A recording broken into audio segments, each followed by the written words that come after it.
बिस्मिल्लाहिर्रहमानिर्रहीम, अस्सलाम वालेकुम। कैपिटल टॉक में खुश आमदेद। अपोजिशन के रहनुमा हमजा शहबाज कह रहे हैं कि आने वाले दिनों में महंगाई आवाम की कमर मज़ीद तोड़ेगी, और इसके अलावा भी अपोजिशन के बहुत से रहनुमा हमें डरा रहे हैं कि आने वाले दिनों में इतनी महंगाई होगी कि हमारे लिए रमज़ानुल मुबारक के मुक़द्दस महीने में रोज़े रखना भी मुश्किल हो जाएगा। लेकिन दूसरी तरफ वज़ीर-ए-आज़म इमरान ख़ान ने आज नया पाकिस्तान हाउसिंग स्कीम का इफ्तिताह किया है, और इस इफ्तिताह के मौका पे उन्होंने जो ख़िताब किया उसमें उन्होंने ये कहा है कि वो ये जंग जीत चुके हैं। उन्होंने अपनी फ़तह का ऐलान कर दिया है। तो ये कौन सी जंग है और उन्होंने कौन सी फ़तह का ऐलान किया है, ये आज एक अहम सवाल है जिस पे हम बात करेंगे। इसके अलावा वज़ीर इत्तलात फवाद चौधरी साहब की एक ट्वीट, उस पर बड़ी बहस हो रही है। उन्होंने कहा है कि पीपल्स पार्टी और मुस्लिम लीग नून जरदारी और शरीफ से बाहर निकले और नए सियासी बयानिए पर तवज्जो दे। करप्शन केसेस से घबराई हुई लीडरशिप दोनों पार्टियों का मुस्तकबिल तारीक कर चुकी है। कभी 18वीं तरमीम में तब्दीली, कभी सदारती निज़ाम जैसी गैर संजीदा बहसें कि किसी तरह तवज्जो मुकदमों से हटे, ये नहीं होना। तो वज़ीर इत्तलात साहब कह रहे हैं कि ये 18वीं तरमीम में तब्दीली और सदारती निज़ाम जैसी गैर संजीदा बहसों का मकसद ये है कि मुकदमों से तवज्जो हट जाए, और ये नहीं होना। तो ये बहसें शुरू किसने की हैं, ये भी एक अहम सवाल है। तो ज़ाहिर बात है आज फिर हमने वज़ीर इत्तलात फवाद चौधरी साहब से ही बात करनी है, और वो हमारे मेहमान हैं। वज़ीर इत्तलात साहब, बहुत बहुत शुक्रिया। इससे पहले कि आपके बयान की तरफ आएँ, सबसे पहले वज़ीर-ए-आज़म इमरान ख़ान साहब का जो बयान है ये बड़ा अहम है। आज उन्होंने एक स्कीम जो लॉन्च किया वो भी बड़ी अहम है। सुने इमरान खान साहब ने आज कौन सी फतह का ऐलान किया। और ये जो जंग है, ये अब सब मुतमईन हो जाएं कि ये नहीं, कोई नहीं जीत सकता हमारे से। ये इंशाल्लाह ये जंग जीत तो खैर हम गए हैं, लेकिन आप ये देखेंगे कि ये जो लोग हैं ये पुराने वक्त पीछे रह गए हैं, ज़माना इनको पीछे छोड़ गया है। तो ये ज़माना इन लोगों को पीछे छोड़ गया, लेकिन इमरान खान साहब कह रहे हैं कि वो जंग जीत चुके हैं। वो कौन सी जंग जीते हैं? ये एग्जैक्टली वही बात है जो मैंने सुबह बात की थी। प्राइम मिनिस्टर साहब की उसी सोच की अक्कासी जो है वो मैंने यहाँ पे की थी। ये जंग दो तरह की है। एक तो पॉलिटिकल पार्टी की जंग होती है कि आपने सियासी मैदान में मुखालफों को चित करना है, वो हमने चित किया है, और आज अल्हम्दुलिल्लाह इमरान खान पाकिस्तान के वज़ीर आज़म हैं। एक दूसरी लड़ाई है कि हमने अपने मंशूर के मुताबिक निज़ाम को तब्दील करना है। वो लड़ाई भी इंशाअल्लाह ताला हम जीत रहे हैं। हम उस पर दिन ब दिन आगे बढ़ रहे हैं। हमारा वादा था अकाउंटेबिलिटी करने का, हमने अकाउंटेबिलिटी जो है वो करके दिखा रहे हैं। सारे बड़े चोर जेलों में हैं, कुछ जो हैं वो बाहर भागे हुए हैं, इंशाअल्लाह उनको लेके आएंगे। फिर हमने जो एक कहा, प्राइम मिनिस्टर ने कहा कि मदीना की रियासत हम बनाना चाहते हैं। ये एक जदोजहद है जिसमें तमाम जो प्राइम मिनिस्टर के फ़ैसले हैं वो इसी कॉन्सेप्ट से जुड़े हुए हैं, उन्हीं को लेकर हम आगे बढ़ रहे हैं। तो ये जो आपने ट्वीट किया है, इस ट्वीट में आप कह रहे हैं कि 18वीं तरमीम में तब्दीली और सदारती निज़ाम जैसी गैर संजीदा बहसें जो हैं इनका मकसद मुकदमात से तवज्जो हटाना है। तो ये बहसें किसने शुरू की हैं? ये बहसें इनको शुरू तो खैर ये बहसें हैं, हमेशा सोशल मीडिया पे आई या बात आई, लेकिन इनको जो मेन स्ट्रीम किया वो तो बिलावल साहब ने या जरदारी साहब ने किया। जब उन्होंने ये बात की, वो बुनियादी तौर के ऊपर वो हर रोज़ वो ये कोशिश करते हैं किसी तरीके से कोई दूसरी तरफ बहस चली जाए। मसलन सिंध की 18वीं तरमीम का जो बात है, 18वीं तरमीम कौन कह रहा है कि उसको हमने बिल्कुल स्क्रैप करना है? 18वीं तरमीम में, मैं सबसे पहले आपके प्रोग्राम में हमने ये बात की थी कि 18वीं तरमीम तकरीबन 100 के करीब जो आर्टिकल्स हैं उनमें अमेंडमेंट्स हैं। उनमें बहुत ज़्यादा अमेंडमेंट्स हैं जो बहुत अच्छी हैं, जिनके ज़रिए सूबों को खुद मुख्तारी मिली है, पैसा सूबों के अंदर गया है, वो बड़ी ज़बरदस्त है। और खैबर पख्तूनख्वा, आज PTI की हुकूमत ही ना होती अगर 18वीं तरमीम ना होती, क्योंकि 18वीं तरमीम के नतीजे में खैबर पख्तूनख्वा को एक मौका मिला काम करने का, हमने डिलीवर किया, वो पाकिस्तान पूरे में रेप्लिकेट हुआ और हमें उसका मिला। जो इश्यूज़ हैं वो इश्यूज़ भी हैं। मिसाल के तौर के ऊपर एजुकेशन का निज़ाम में अबतरी आई है, हेल्थ के निज़ाम में अबतरी आई है, स्टैंडर्डाइजेशन के इश्यूज़ हैं हमारे। और हॉस्पिटल्स, अभी आपने देखा जो कोर्ट्स ने कहा कि नहीं वापस वफाक को चले जाएं क्योंकि नीचे सूबे जो हैं उनको नहीं कर पाए। सो कुछ चीज़ें हैं जिनके ऊपर बातचीत करने की ज़रूरत है।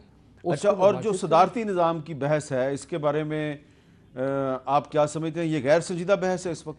देखिए, इसलिए गैर संजीदा बहस है कि आइन जो होता है ना वो कोई कानून नहीं है, लिखे हुए वर्ड्स नहीं है।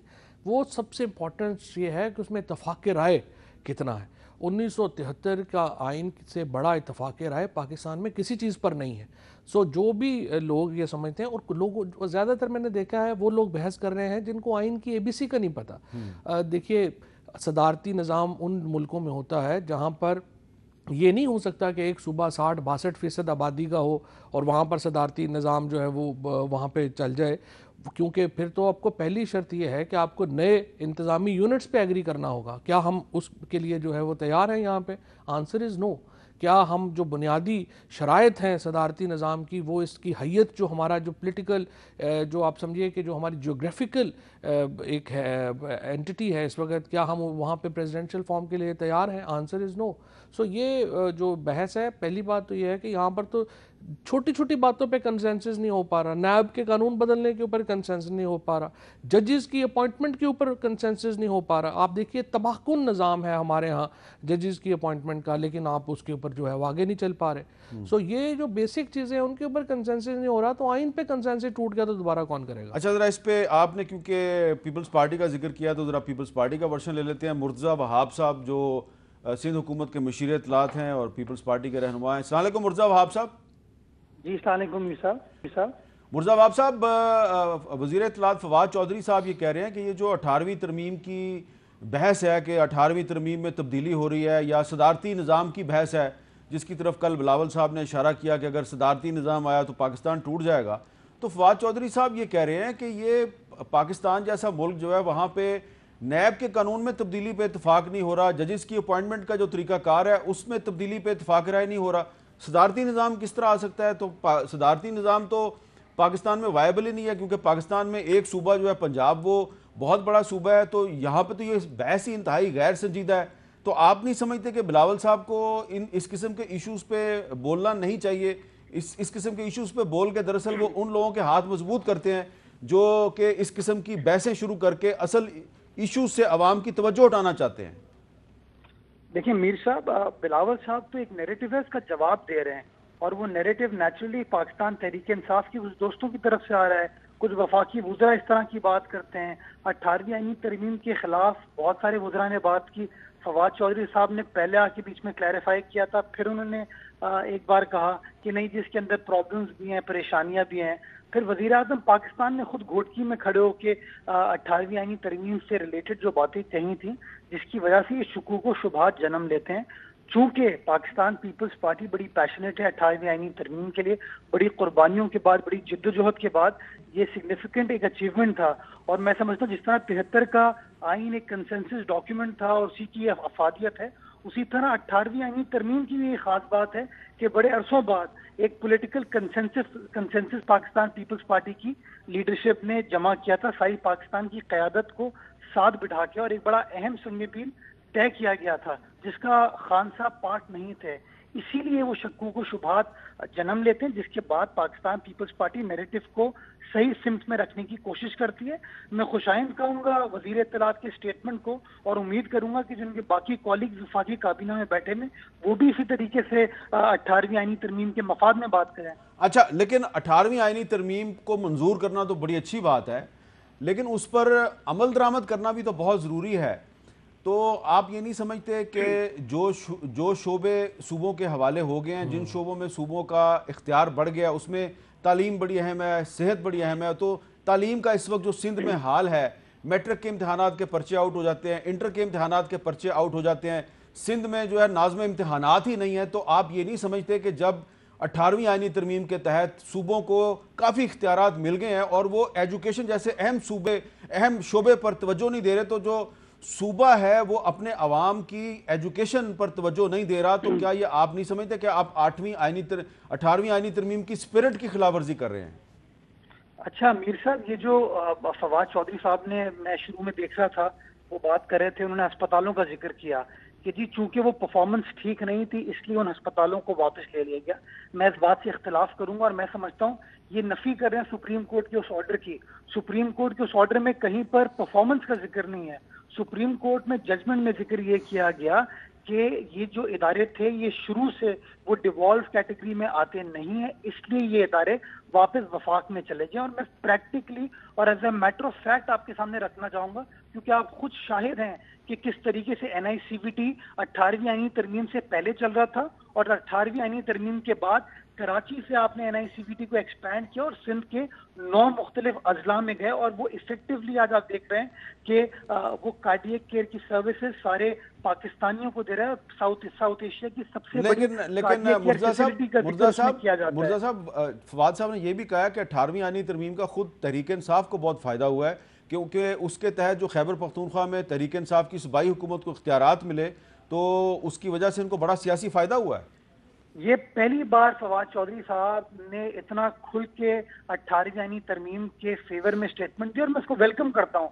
उन्होंने अच्छी बात की, लेकिन मैं समझता हूँ पाकिस्तान पीपल्स पार्टी तो नैरेटिव का जवाब दे रही है, वो नैरेटिव जो कि तहरीक इंसाफ के वफाकी वुज़रा की जानिब से आ रहे हैं और बाद में वफाकी काबीना के जो सरबराह मौजूद वज़ीर आज़म साहब हैं वो खुद भी ये बात करते हैं। जी फवाद चौधरी साहब, आप ये नहीं समझते कि वो सिर्फ रिस्पॉन्ड कर रहे हैं? नहीं, ये बात सही नहीं है। मैं आपको बताऊं प्रॉब्लम क्या आई। प्रॉब्लम ये आई कि जब ये 18वीं आईनी परवेज़ मुशर्रफ साहब के दौर में एक बहुत ज़बरदस्त काम ये हुआ कि एक बहुत अच्छा लोकल गवर्नमेंट सिस्टम इंट्रोड्यूस कराया गया, प्रोविंशियल फाइनेंस अवार्ड इंट्रोड्यूस कराया गया। उसका फ़ायदा ये था कि जो छोटे डिस्ट्रिक्ट्स हैं उनको पैसे मिलते थे। उसका क्रेडिट थोड़ा सा आप दानियाल अजीज़ को भी दें। नहीं, दानियाल का उससे ताल्लुक नहीं था, वो जनरल ने किया था। अच्छा, सेकंड जो दूसरा, जब 18वीं आईनी, अच्छा लेकिन परवेज़ मुशर्रफ साहब के निज़ाम में क्या सुकम था, उन्होंने प्रोविंशियल डेवोल्यूशन कर दी, सेंट्रल डेवोल्यूशन नहीं की। ठीक है। अच्छा, 18वीं आईनी तरमीम ने आके सेंट्रल डेवोल्यूशन की प्रोविंसेस के ऊपर, लेकिन सवाए केपी के बाकी तीनों सूबों ने क्या किया कि डिस्ट्रिक्ट्स के भी सारे इख्तियार ऊपर ले लिए। सो हुआ क्या, असूली तौर के ऊपर आपको पता है कि पाकिस्तान के 3 अमीर तरीन शहर कौन से होने चाहिए? वो होने चाहिए सिब्बी, घोटकी और करक, क्योंकि तीनों के वसाइल हैं, तीनों जो हैं वो आई वुड से कि बहुत ज़्यादा हिस्सा जो गैस का जो है वो ये सूबे ये ज़िले पैदा कर रहे हैं। इन ज़िलों के तमाम पैसे जो हैं वो प्रोविंसेस में जाते हैं या फेडरेशन से वापस जो है प्रोविंसेस को जाते हैं। इसका नुकसान क्या हुआ? नुकसान ये हुआ कि चीफ मिनिस्टर्स जो हैं, मसलन आप बताइए, ये मुर्तज़ा तो आप जो है ये बात कर रहे हैं, लेकिन आप बताइए 9 ट्रिलियन रुपया खर्च किया है मुराद अली शाह ने पिछले 10 सालों में और कायम अली शाह साहब ने। क्या सिंध के तरक्की जो है वो पैरेलल है उस पैसे के जो इन्हें मिला है? पंजाब में 112 ट्रिलियन रुपया शहबाज शरीफ ने खर्च किया है। क्या ये तरक्की पंजाब की पैरेलल है उस पैसे के जो उन्हें मिली है? प्रॉब्लम क्या आई इनको, जो इसमें जो सबसे बड़ी 18वीं तरमीम की जो खुद ही वायलेशन की दोनों पार्टीज़ ने, इन्होंने लोकल गवर्नमेंट सिस्टम 140A किधर गया जो आइन का, जो कहता है कि प्रोविंशियल गवर्नमेंट शैल एस्टैब्लिश लोकल गवर्नमेंट। एक वहाँ पर जो कराची का मेयर है वो अपनी जगह के ऊपर रो रहा है, सखर का मेयर अपनी जगह, ये हैदराबाद का मेयर अपनी जगह, उनके पास ना कोई पूछता है उनको ना कुछ। घोटकी तो अब लाहौर का मेयर भी तो रो रहा है कि पीपल्स पार्टी, हम तो जो निज़ाम ला रहे हैं वो तो बहुत जबरदस्त। अच्छा, लेकिन मुर्जा साहब इसका क्या जवाब देंगे, ये जो फवाद साहब ने बात की है? मीर साहब, मैं समझता हूँ फवाद चौधरी साहब ने एक और बड़ी अहम बात की, और मैं समझता हूँ ये भी तायद करें पाकिस्तान पीपल्स पार्टी की रेसिस्टेशन पॉइंट ऑफ व्यू को। आपने देखा कि थरकोल मंसूबा जब आया तो उसकी जो रॉयल्टी आई थी वो प्रोविंशियल गवर्नमेंट को आनी थी।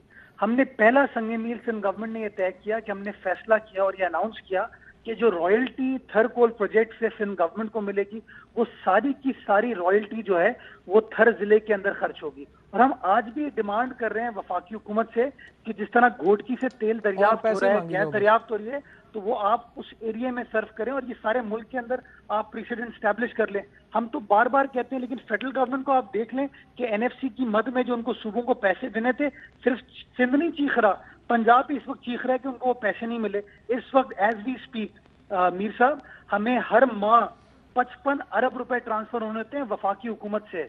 इस माह 2 बार ट्रांसफर होती है। इस माह 17 तारीख को पैसे आने जो पैसे सिंध में जाते हैं वो अनफॉर्चुनेटली दुबई लंदन से निकल आते हैं। देखिए, प्रॉब्लम तो यह है कि 9 ट्रिलियन रुपया जो आपको मिला है, पहले आप उसका तो बताए ना कि वो किधर गया है। अच्छा, क्या थर में जो पैसे अभी आपने दिए या जो पैसे वहां पर अब तक गए हैं वो खर्च के, आप ये देखिए थोड़ा सा मेरी जो मीर साहब प्रॉब्लम क्या, जरा मुझे एक मिनट मीर साहब जवाब देने दें इस बात का, सिर्फ आखिर सिर्फ 30 सेकंड मुर्तजा, अगर आपकी इजाजत से 30 सेकंड। प्रॉब्लम क्या है ये जो प्रोविंशियल बात कर रहे हैं, PMLN का भी यही रवैया था और अपना मुर्जा भी यही बात कर रहा है। कभी भी ये आपको ये नहीं कहेंगे कि जो इतना पैसा मिला है वो किधर गया है, ये कहेंगे हमें और दे दो। भाई और दे दो, लेकिन कोई निज़ाम तो बनाओ, कोई खर्चे का कोई हिसाब किताब तो बनाओ। अभी आप ज़रा अपने ऑडिटर जनरल की जाके रिपोर्ट देखें और आप देखेंगे वहाँ पे क्या बना हुआ है, कितने 100 अरब रुपया का हिसाब किताब ही नहीं है। इसी तरीके से जो थर के ऊपर ये बात कर रहे हैं, थर के ऊपर मुझे बताइए, लाड़काना के ऊपर मुझे बताइए, क्या कितने स्पेशल पैकेजेस आ चुके हैं। सवाल ये है वो पैसे गए किधर है। जी, इसका मुर्तज़ा साहब जवाब दे दें। देखिए मीर साहब, पहली चीज तो ये है कि फवाद साहब भी वकील हैं माशाल्लाह, लॉ नोइंग है। मैं समझता हूँ ये जस्टिफिकेशन आइन की पामाली की नहीं हो सकती कि किसने खर्चा क्या किया है। अखराजात जो है वो अखराजात करने सूबाई हुकूमत ने, सूबाई असेंबली उसको अप्रूव करती है, हमारे बजट अवेलेबल है, सिंध असेंबली से मंजूर शुदा। जहां तक ये AG की रिपोर्ट्स की बात करते हैं, ऑडिटर जनरल ऑफ पाकिस्तान की रिपोर्ट्स की बात करते हैं, चले हम लोग तो बहुत बुरे थे सिंध में, पंजाब में, वफाक में, KP में तो फरिश्ते बैठे हुए थे। आप ऑडिटर जनरल ऑफ पाकिस्तान की रिपोर्ट उठा के देख लीजिए, उन्होंने KP गवर्नमेंट की परफॉर्मेंस के बारे में क्या कहा है और ऑडिट के क्या क्या पैराज AG से KP के से रिलेटेड हैं। जो BRT का अफसाना माशाल्लाह इन्होंने खड़ा किया, सारी कौम आज उसको देख रही है, उससे लुत्फानंदोज हो रही है। आप चलिए मेरे साथ, मैं आपको थर दिखाता हूँ जो इंफ्रास्ट्रक्चर सिंध गवर्नमेंट ने वहाँ डेवलप किया है, क्या जंगल में मंगल हुआ है वहाँ पे। आप कहते हैं कि हमने वो पैसे खर्च कहाँ किए, मैं आपको दिखाता हूँ कि सिंध वो वाहिद सूबा है जिसने अपनी कनालों को पक्का किया है। आपने इन चीजों पे फोकस नहीं किया, आप तो डैम फंड पैसे इकट्ठा करने की बातें करते हैं। हमने पानी को सही माने में सेव करने का प्रोसेस। अच्छा, आपने जंगल में मंगल कर दिया है, जंगल में मंगल कर दिया है। आप मीर साहब जाइए, थर पार्कर की सड़कें देख लीजिए। कोई बिलीव कर सकता था सक्खर ने जो NICT स्टैब्लिश किया है, आप खुद पर्सनली उस जगह पे आपने विजिट किया है, आप मुझे बताइए क्या वो NICPT की जो बिल्डिंग है, आप मुझे अच्छा, आप इस तरह कंपेयर करें, आप मुझे और फवाद चौधरी साहब को वहां पे लेके जाएं। बिस्मिल्लाह कीजिए, कल चलें, परसों चलें, हम स्ट्रेट चलें फवाद साहब। देखिए बात यह है, मेरे आपके जाने का इशू नहीं है। तमाम जो रिपोर्ट्स आप अभी IRI का सर्वे आया है, ये पिछले महीने का उठा के देखें, सिंध गवर्नमेंट जो है वो चारों सूबों में बदतरीन परफॉर्मेंस की उसमें है। ठीक है, तमाम आप डेफिड की रिपोर्ट्स उठा के देख लें, आप सारा उठा के देख लें। बट सिर्फ मेरा जो इशू है इस वक्त, मैं वो बहुत पार्टिजन बात, चूंकि आपने एक एकेडमिक बात की थी तो मैं उसमें जाना नहीं चाहता कि वो कहें ये हम बड़े बुरे थे और हम कहें कि वो बड़े बुरे थे। प्रॉब्लम जो मैं बड़ी प्रॉब्लम का आइडेंटिफाई मैं आपको करना चाह रहा हूँ, इस सिस्टम में जो फेडरल गवर्नमेंट का क्या प्रॉब्लम है, आपने पहले देखा कि आप तकरीबन आप समझिए कि हम 600 अरब रुपया जो है वो हम कमाते हैं। हर रुपया जो हर 10 रुपये के पीछे जो 6 रुपये हैं वो प्रोविंसेस को चले जाते हैं। अब 6 बाकी डिफेंस में और ये जो हमारा वो भी माशाल्लाह आप देखिए कि जो कर्ज़ों का एक ढेर लगा के वो चले जाते हैं। अब सवाल ये पैदा होता है कि जब 10 रुपये में से 6 रुपये आप प्रोविंशियल गवर्नमेंट को देते हैं तो वो प्रोविंशियल गवर्नमेंट ये भी तो कोई तरीकाकार तय करे ना कि वो खर्च कैसे करेगी। ठीक है, आप मुझे पंजाब में आप देखिए 112 ट्रिलियन रुपया खर्च किया है शहबाज शरीफ ने, ये कोई मजाक का अच्छा, पैसा शहबाज नहीं है। शरीफ साहब का बार बार जिक्र कर रहे हैं तो उसका जवाब तो उनकी पार्टी नहीं देना ना, तो उस पे बात करते हैं। आपका बहुत बहुत शुक्रिया। एक वक्फा लेते हैं, वक्फे के बाद हम लाहौर से एक और बैरिस्टर हैं, उनका ताल्लुक मुस्लिम लीग नून से है, बैरिस्टर मोहसिन शाहनवाज रांझा साहब, उनसे बात करेंगे क्योंकि फवाद साहब बार बार बात कर रहे हैं। तो एक वक्फा, वक्फे के बाद दोबारा मिलते हैं।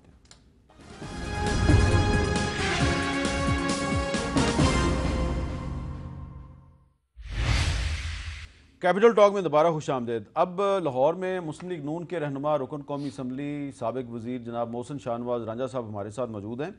रांझा साहब, वक्फे से पहले काफ़ी दफ़ा जिक्र आ रहा था शहबाज शरीफ साहब का, लेकिन उससे पहले ज़रा आज इमरान खान साहब ने जो एक तकरीर किया उसका एक क्लिप सुन लें। वो कह रहे हैं कि 10 साल से जो लोग मुल्क को लूट रहे थे वो 8 माह की हुकूमत पर तनकीद कर रहे हैं। सुने वो क्या कह रहे हैं।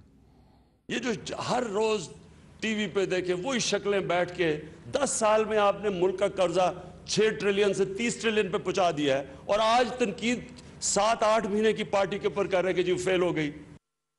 तो आप रांझा साहब ये नहीं समझते कि कुछ आपकी तनकीद अनजस्टिफाइड? अभी तो उनको सिर्फ 7-8 महीने हुए हैं। हामिद साहब, ये जो आपका सवाल है, इससे पहले थोड़ी सी गुफ्तगू जो मैं ज़रूर करना चाहूँगा 18वीं तरमीम के हवाले से। हाँ। और पहले मैं देख भी रहा था, मैं प्रोग्राम में शरीक नहीं हो सका। वो ये मैं कहूँगा, एक 18वीं तरमीम जो है उसमें एक बुनियादी चीज़ ये है कि जो हमारा है इस्लामिक रिपब्लिक ऑफ पाकिस्तान, ये जो रिपब्लिक का लफ्ज़ है ये रिपब्लिक का लफ्ज़ इसलिए हमने डाला हुआ है अपने आइन में और हर जगह पे कि अवाम की जो इन्वॉल्वमेंट है इस पूरे सिस्टम में वो किस तरह होनी है। वो तभी हो सकती है जब आप चीज़ों को जो है सेंट्रलाइज ना रखें, आप उनको डिवॉल्व कर दें। जब आप डिवॉल्व करेंगे तो वो चीज़ें जो हैं उससे एफिशिएंसी पे भी असर पड़ेगा और उससे ये होगा कि लोग जो हैं वो ओनरशिप भी लेंगे।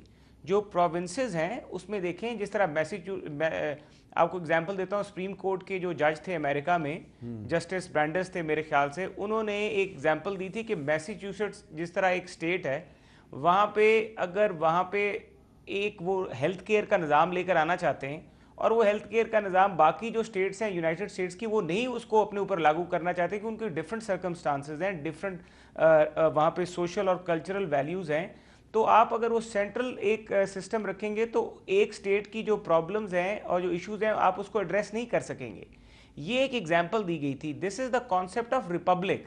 अगर तो आपने इस मुल्क को और हमने इसको रिपब्लिक रखना है तो हमें इख्तियारात को डिवॉल्व करना पड़ेगा। दूसरी बात हमें ये की थी कि ओवरसाइट की बात कर रहे थे कि मॉनेटरी जो स्पेंडिंग है उसकी ओवरसाइट नहीं है। बिल्कुल हजूर ओवरसाइट है।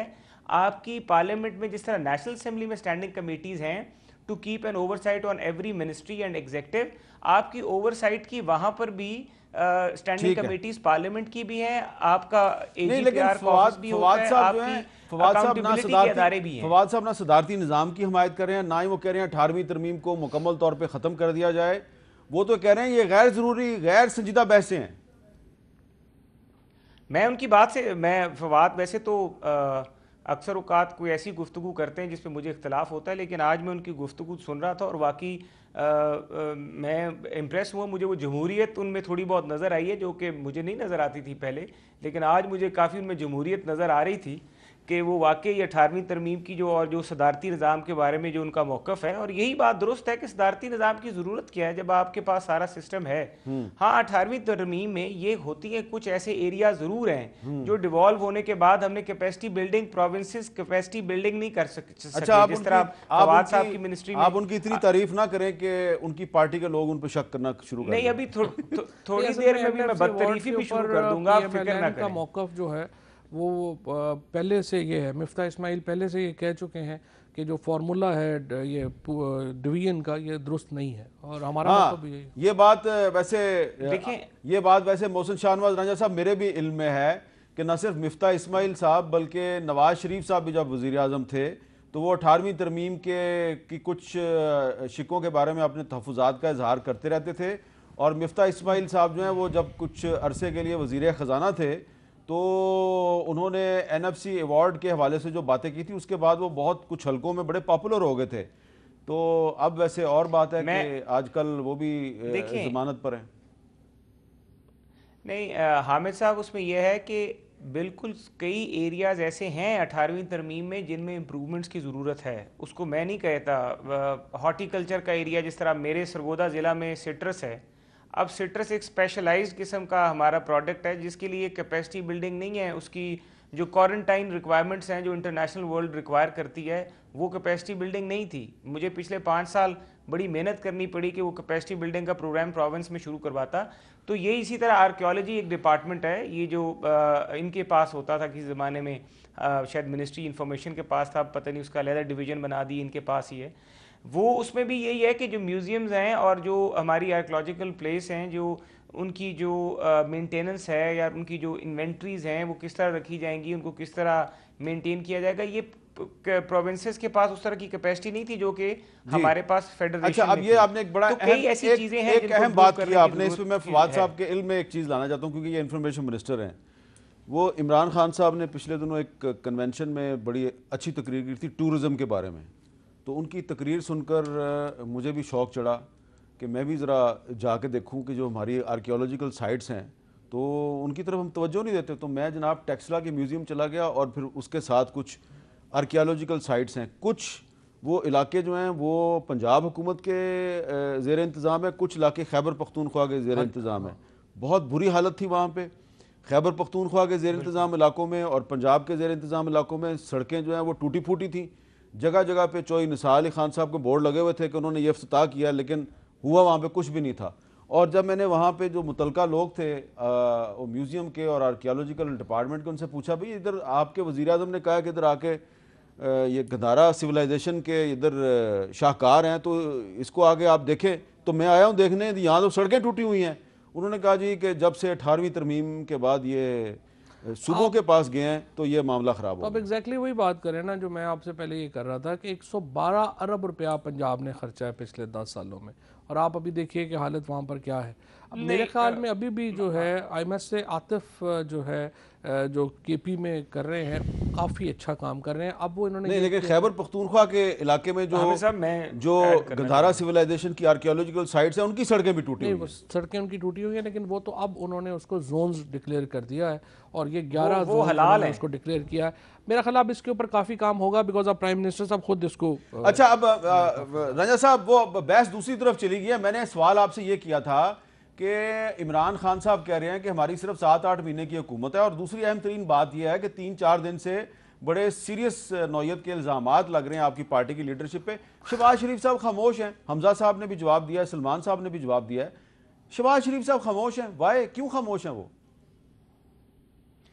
हामिद साहब, मेरा अपना, अगर मेरा कभी भी अल्लाह ना करे कोई इस तरह का केस हो जो अकाउंटेबिलिटी से रिलेटेड हो, तो मैं यकीन मानिए उसका मीडिया में आके कभी जवाब नहीं दूंगा। अच्छा। और मैं हमेशा अपने काउंसिल से कहूँगा कि मेरा जो भी रिप्लाई हो आप प्रेस कॉन्फ्रेंस कर दीजिए, आप अपना रिप्लाई बना के सर्कुलेट कर दीजिए अमंग द मीडिया हाउसेज, लेकिन मैं ऐसा कोई जवाब दे दूँ जिससे at the spur of the moment मेरे मुँह से कोई ऐसी बात निकल आए जो कि मैं इंटेंशन मेरी ना हो कहने की, लेकिन उसकी परसेप्शन ये हो जाए कि मैंने कुछ इस तरह की बात की है और इन टाइम्स टू कम वो एविडेंस में आके हमारे अगेंस्ट यूज होती रहे।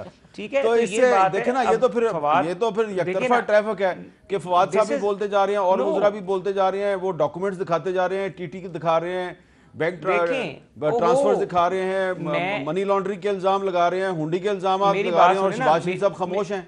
नहीं, वो भी मेरी बात सुनिए। फवाद चौधरी साहब में मेरे बड़े भाई हैं, बड़ा मैं इनका एहतराम करता हूं। अब इनके बारे में हामिद खान साहब ने एक किताब में कुछ कमेंट्स दिए हैं जो मुझे यकीन है कि दुरुस्त नहीं होंगे, लेकिन अब बात यह है कि वो एक, अगर उसको इन्होंने मीडिया पे उसको हम इशू डिस्कस करना शुरू कर दें और उसको सारा मीडिया में बात करें तो वो तो गलत बात होगी। अब इसका अगर इनका कोई एतराज, डेफेमेशन का सूट उनके ऊपर फाइल करें, हामिद साहब पे जाके डेफेमेशन का सूट फाइल करेंगे जी आप। अच्छा, वो तो कर रहे हैं, लेकिन खैर बार मेरा भी सब लोगों को पता है और उसका हामिद खान का भी पता है। वो तो ऐसे ही है ना, ये तो ऐसे ही सवाल चना जवाब गंदम, वो तो इस तरह तो फिर अपना इस तरह तो मौसर राजा साहब के सारे खानदान के ऊपर इल्जामात है। मेरी बात तो सुन लेना, मैंने क्रिटिसाइज नहीं किया, वो तो भाई फवाद साहब मेरी बात तो सुन ले। देखिए बैंकिंग रिकॉर्ड, मेरा कोई इल्जाम तो है ही नहीं ना, हमारा तो कोई इल्जाम है ही नहीं, तो बैंकिंग रिकॉर्ड है जिसको कोई डिनाई नहीं कर रहा, नहीं समझे वो बैंकिंग का रिकॉर्ड। वजाहत करें, हां जी करें वजाहत, क्या कह रहे हैं राजा साहब? मैं ये कतई मैं कोई इस तरह की बात नहीं कर रहा था कि मैं फवाद को ये कह रहा हूं, मैं उन पर क्रिटिसाइज करना चाह रहा हूं। मैं ये कह रहा हूं कि अगर आपका कोई भी मौकफ है तो आप उसको, जो चीज कोर्ट में सब्जेक्ट है, एक तो उसको कोर्ट में ले जाएं।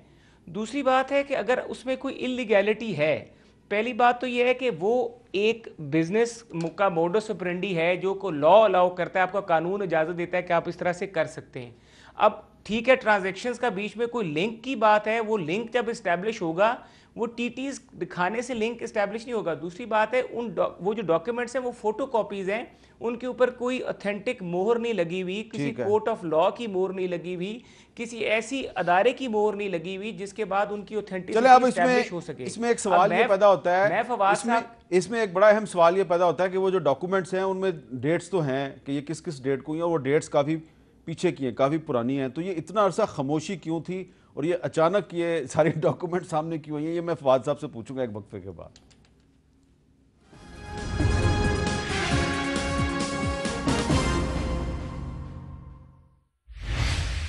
कैपिटल टॉक में दोबारा खुशामदेद। आज वज़ीर-ए-आज़म इमरान खान साहब ने नया पाकिस्तान हाउसिंग स्कीम का इफ्तिताह किया है और इस साल तकरीबन 1.25 लाख घर बनाए जाएंगे। अगले साल और फिर उससे अगले साल क्या होगा? क्या ये हाउसिंग स्कीम जो है ये पाकिस्तान की किस्मत बदलने में कोई किरदार अदा कर सकती है? फवाद चौधरी साहब, दावे तो बहुत बड़े बड़े किए जा रहे हैं, लेकिन क्या इस साल के दौरान जो आपका टारगेट है वो आप अचीव कर पाएंगे? इस साल इंशाल्लाह ये जो आज इफ्तिताह किया 1,35,000 जो अपार्टमेंट्स हैं वो बलूचिस्तान और इस्लामाबाद में बन रहे हैं। इंशाल्लाह हम अगले साल जो है वो 10 लाख जो अपार्टमेंट्स हैं या घर हैं जो बनाएंगे। देखिए ये एक लैंडमार्क फ्लैगशिप प्रोग्राम हमारे दो हैं, एक पॉवर्टी एलिविएशन का प्रोग्राम है जो इंशाल्लाह लॉन्च होने वाला है तहफ़्फ़ुज़ और कफ़ालत के नाम से, और और एहसास का एक ब्रांड है पूरा। आपकी बात काट रहा हूँ, क्या ये वैसा ही प्रोग्राम नहीं है जैसा शहबाज शरीफ साहब ने पंजाब में आशियाना इकबाल हाउसिंग स्कीम शुरू की थी? नहीं नहीं नहीं नहीं, ये उससे बिल्कुल मुख्तलिफ है। अच्छा, वो तो शहबाज शरीफ साहब वगैरह ने तो हर जो काम शुरू किया था वो अल्टीमेटली टीटी की सूरत में लंदन गया और टीटी की सूरत में वापस आया ना माशाल्लाह। ये वैसा कोई प्रोग्राम नहीं है।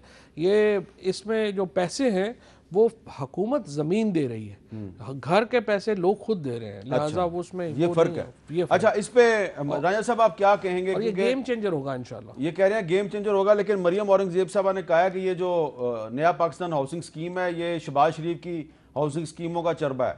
इसको वो कह रहे हैं फवाद चौधरी साहब ये बिल्कुल डिफरेंट है। इन्होंने जड़ा कबो ना कहते हैं तैसी कर चुके हैं। देखिए जी, मैं इसमें आपको एक ही बात बताऊंगा हामिद साहब कि जिस तरह बीआरटी में से करप्शन के किस्से बाहर निकले, जिस तरह सुनामी ट्री में से करप्शन के बीआरटी में भी कोई करप्शन का स्कैंडल नहीं है, जिस तरह आपकी अपनी स्टैंडिंग आपकी अपनी इंस्पेक्शन टीम ने, सीएम की इंस्पेक्शन टीम ने वो करप्शन के सारे केस कोई करप्शन का उन्होंने नहीं कहा, दिखा दे मुझे। लेकिन नहीं, आप पढ़ रहे हैं ना, आप ऐसे ही बातें कर रहे हैं, मुझे पढ़ के सुना दे। सर बात नहीं आपकी करप्शन का तो नहीं, करप्शन का ऐसे ही कहा ना, ये तो ऐसे गल्ला जो गाल निकली है, आप तो मुंह चलते चलते कह रहे हैं फलाना भी करप्ट है, मुझे पढ़ के सुना देना कहां हजारों अरब रुपए की हुआ है नैब आपके साथ, जो आपकी थोड़ा सा नैब के साथ चलें, आप इनको कहेंगे इसके बाद रिपोर्ट आपसे शेयर करेंगे।